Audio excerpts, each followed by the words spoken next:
Avec plus de 60 outils que vous pouvez utiliser différemment selon votre besoin, il est possible de faire pratiquement tout ce que vous pouvez imaginer aujourd'hui en termes d'imagerie sur Photoshop. Salut à tous et soyez les bienvenus, ici Sana pour Cinefaso et aujourd'hui nous partons à la découverte des outils de Photoshop. Sans tarder, on décolle.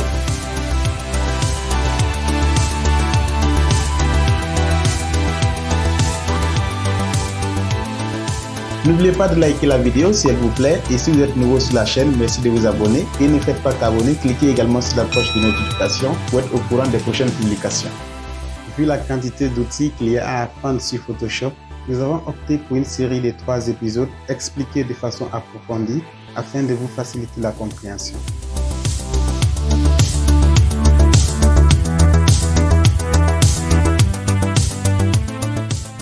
Nous voici dans le monde magique de Photoshop. Et pour le tutoriel d'aujourd'hui, nous allons avoir besoin d'une image illustrative.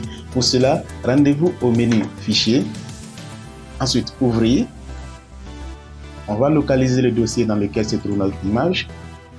On sélectionne l'image et on fait Ouvrir. Bien, l'image, une fois atterrie sur Photoshop, on va dupliquer l'image afin de pouvoir voir avant et après. Pour cela, rendez-vous au menu Calque. Ensuite, dupliquer le calque. On va renommer celui-ci Introduction aux outils.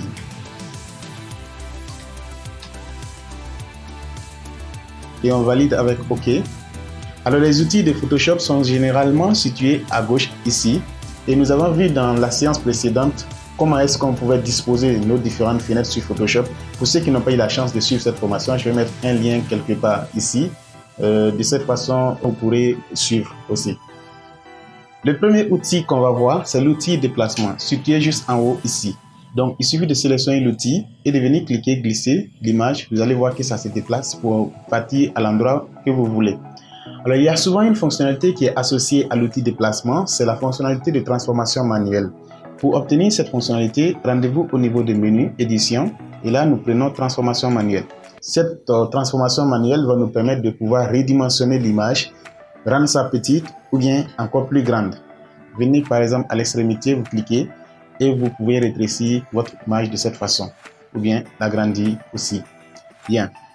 Et pour valider cette fonction, vous venez juste au niveau de la barre de contrôle. À la fin, vous avez validé. Le deuxième outil, c'est l'outil rectangle de sélection. Donc avec cet outil, on pourra sélectionner de façon rectangulaire. Donc on vient par exemple au niveau de la main ici, on clique et on peut prendre maintenant l'outil déplacement et on va déplacer seulement la partie qui a été sélectionnée. Donc on prend déplacement et on déplace. Voilà. Donc voici un peu la fonctionnalité de l'outil rectangle de sélection. Pour annuler une action sur Photoshop, on se rend au niveau du menu édition et là nous prenons annuler le déplacement par exemple. Et s'il s'avère qu'on a eu à faire plusieurs actions, c'est préférable de faire CTRL-ALT-Z sur le clavier. Donc là, on prend annuler. Et si vous voulez désélectionner ce que vous avez déjà sélectionné, vous venez au niveau de menu sélection et là, vous prenez désélectionner. On va voir un autre outil à côté de l'outil rectangle de sélection. C'est l'outil ellipse de sélection que vous pouvez obtenir avec un clic droit à ce niveau. Et là, vous prenez outil ellipse de sélection. Donc, outil ellipse de sélection, ça permet de sélectionner de façon circulaire. Donc ici, par exemple, on va sélectionner la tête et vous voyez, on peut refaire les mêmes actions, c'est-à-dire aller prendre outil déplacement et on déplace la tête, par exemple, à ce niveau. Donc si on veut revenir, on peut faire CTRL-Z sur le clavier et vous l'aurez remarqué au niveau des sélections, désélectionner, CTRL+D, c'est-à-dire c'est le raccourci clavier qui est là. Le prochain outil, ce sera l'outil lasso. Alors avec l'outil lasso, nous allons cliquer et glisser notre souris pour déterminer la zone qui nous intéresse. Avec cet outil, on pourra donc faire de façon manuelle les différentes sélections qu'on veut faire aussi. Donc si on reprend l'outil déplacement, on peut déplacer, c'est pareil. Et en bas de cet outil, nous avons l'outil lasso polygonal. Alors cet outil, à la différence du précédent qui sert à prendre et puis tracer comme cela, là on peut cliquer une fois et on se déplace pour aller à un niveau donné. On clique encore et on évolue un peu, on clique. C'est-à-dire ça fera des traits qui vont suivre donc la dimension qu'on veut sélectionner.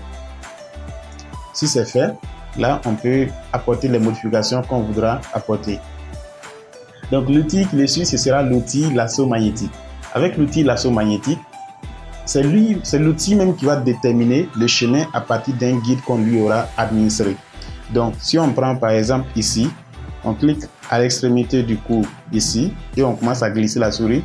Vous allez voir, cet outil-là va se mettre donc à suivre la limite du corps. Alors, comment il fonctionne concrètement? C'est un outil qui fonctionne sur la base des couleurs. Si on prend par exemple deux différentes couleurs, les points d'intersection vont constituer son chemin. Donc, il empruntera ce chemin et divisera donc les deux différentes couleurs. Donc, voici pourquoi vous voyez par exemple entre la tête et le bleu, il y a une couleur un peu noire et l'autre est bleu. Donc du coup, il est à l'aise donc dans cette situation. Voilà. Donc on peut faire comme cela et puis revenir au niveau de la tête. Et là, vous voyez, on a pu sélectionner uniquement la tête. Maintenant, nous avons l'outil sélection rapide, qui est l'outil le plus utilisé d'ailleurs. Donc avec cet outil, on pourra déterminer une zone de sélection aussi en fonction du cercle qui accompagne l'outil. Donc vous aurez remarqué qu'autour du curseur, nous avons un petit cercle. Donc ce cercle-là détermine la zone de sélection. Si on vient au niveau de la tête et qu'on clique ou glisser, vous voyez, ça peut sélectionner à ce niveau. Alors, donc, si vous prenez cet outil, vous allez constater qu'en haut, au niveau de la barre de contrôle, vous avez plus et moins. Donc, le plus, ça sert à ajouter. Donc, si on a ajouté et qu'on voit qu'on a ajouté de trop, on peut venir prendre au niveau de moins. Et là, on vient diminuer la sélection comme cela. Et au cas où la taille de cet outil-là semble petit, on peut augmenter sa taille en venant au niveau de ces options ici. Et là, on a épaisseur. On peut augmenter l'épaisseur un peu. Vous voyez, c'est devenu encore plus grand. C'est pareil. Et juste en bas de ça, nous avons l'outil baguette magique. Alors, qu'est-ce que l'outil baguette magique? C'est un outil qui va sélectionner tout ce qu'il y a comme couleur correspondant au point de départ. Donc, si on prend cet outil et qu'on vient par exemple à ce niveau, on clique ici, ça va identifier tout ce qui est blanc dans cette zone et ça va sélectionner. Si on vient ailleurs, c'est-à-dire dans le bleu ici et qu'on clique, vous voyez, ça va laisser tout et puis ça va sélectionner tout ce qui se rapporte à ce bleu. Alors, avec cet outil, on a ce qu'on appelle la tolérance. Donc, on peut augmenter sa tolérance ou bien diminuer sa tolérance. Donc, si la tolérance est faible, cela dit que ça va tenir compte des couleurs qui se rapprochent le plus à l'environnement qui a été sélectionné. Et si la tolérance est élevée, le champ de sélection également sera large. C'est comme on parle souvent de petite famille, de la grande famille, etc. Et pour régler ça, on part au niveau de tolérance qui se trouve dans la barre de contrôle ici. Là, vous voyez, je suis à 33%. Si j'essaie de diminuer au lieu de 33 et que je mets maintenant 10%, je désélectionne et que je reclique au même niveau, vous voyez, ça diminue. Maintenant, si je prends par exemple 100%, je désélectionne et que je reviens cliquer au même niveau, vous voyez, le champ de sélection s'élargit. Nous avons en bas de cet outil l'outil recadrage. Alors, qu'est-ce que l'outil recadrage? C'est un outil qui va permettre de redimensionner notre fichier sur lequel on est en train de travailler. Pour l'utiliser, nous venons à son extrémité là et on peut glisser comme cela. Donc, un peu comme la transformation manuelle, mais à la différence de la transformation manuelle qui ne s'applique qu'au calque, l'outil recadrage s'applique au document entier. Et vous aurez remarqué que nous avons deux différents environnements. L'environnement plus visible, qui est bien clair, et l'environnement sombre. Donc l'environnement clair, c'est l'environnement qu'on va retenir et l'environnement sombre, c'est celle qui va disparaître. Mais avant de valider, j'ai une petite astuce pour vous. Regardez juste au niveau de la barre de contrôle ici. Vous avez supprimé les pixels rognés qui est activé. Si cette option-là est activée, c'est-à-dire après avoir validé, tout ce qu'on a décidé qu'on ne veut pas, on ne pourra plus avoir accès. Donc, au cas où vous doutez de si par la suite vous allez avoir besoin de ces parties ou non, c'est mieux de désactiver. Et là, vous pouvez maintenant valider. Nous allons nous arrêter ici aujourd'hui pour ce qui est de la question des outils de Photoshop.